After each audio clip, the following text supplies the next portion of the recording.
Dr. Setar Himan, membership number 19443, please.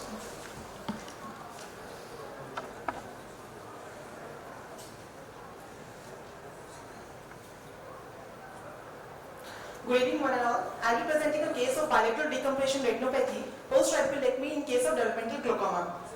So, coming to diagnosis and treatment of pediatric glaucoma, it's a challenging task, not only because of the visual impairment, but also due to these associated systemic conditions which needs to be identified. The timing of the diagnosis and therapy can save this age group from lifetime danger of blindness and visual impairment. Coming to the treatment, due to the refractory nature of this condition, surgical intervention is the main resort, and glaucoma filtration surgery in pediatric eyes is associated with many complications because of complex pathophysiology. One such complication is ocular decompression retinopathy, which was first reported by Fechner et al. So here I am presenting a case of developmental glaucoma who was misdiagnosed as refractive error, and she presented to us with end-stage glaucomatous damage. So she is a 7-year-old female complaining of diminution of vision in both the eyes since 1.5 years. She was well back then. Noted visual acuity was 6/12 at that time. Her mother took her to local practitioner where she was given glasses and no dilated fundus evaluation was done. There is no family history, no history of drug use or allergic conjunctivitis. Systemically she was normal. Vision in the right eye was PR inaccurate and left eye 6/24 with accurate PR. Corneal diameter was 13. Right eye had RAPD with total glaucomatous optic atrophy and left eye had 0.9 CAP. Gap readings were 48 and 42 in both the eyes. Gonioscopy showed open angles with faint TM pigmentation.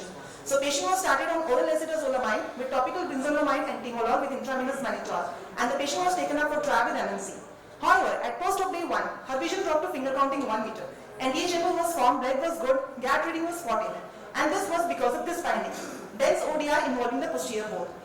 But we took the patient under the conservative approach and we planned the right eye for trap with MNC. In the right eye also the vision remained same, AC was formed, blood was good, gap reading was 15, but we see this dense ODI in the right eye at the posterior bone. Still we managed the patient conservatively, and these are the serial fundus changes at day 1, 1 month and 2 months, which is showing the gradual spontaneous resolution of the dense ODI in both the eyes. At the 2 months, in the seeing eye, the vision was fixating with mild cylinder. So decompression retinopathy is a rare complication following GFS. And the mechanism stands the abrupt hypotonia, which is due to the sudden decrease in the IOP that leads to rapid increase in central retinal artery flow and hence increasing the retinal capillary perfusion pressure beyond its autoregulatory capacity, resulting in hemorrhages. So the reported incidence of ODI is 5.2 and 3.03. In literature, we have seen only 2 cases of ODI in pediatric eyes. One child underwent goniotomy for pediatric uveitic glaucoma and the second one underwent non-penetrating glaucoma surgery for PCG. In one case, they did PPV. In other case, they actually did the conservative approach because the ODI was mild. And both the cases were unilateral.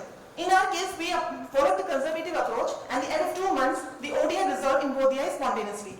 The pediatric glaucomatous eye, they are different from the adult glaucomatous eyes because they have thin and stretched out sclera combined with low scleral rigidity, which makes these eyes prone to the complications. And this case reports highlights the importance of early diagnosis by fundoscopy and regular post-operative monitoring because of these known complications.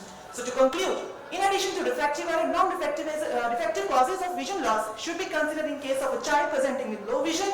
A comprehensive understanding of young eyes is essential for better treatment and timely referral, impacting the prevalence of pediatric blindness. Dilated fundus evaluation in the must in all the young eyes, and last but not the least is the awareness of the parents. Thank you. The child had PL vision in the right eye, so doing a trab in the right eye was very risky actually.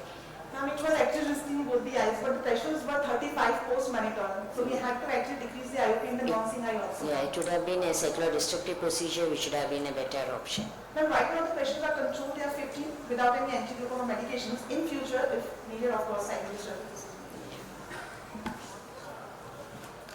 Have you seen the blood hemogram?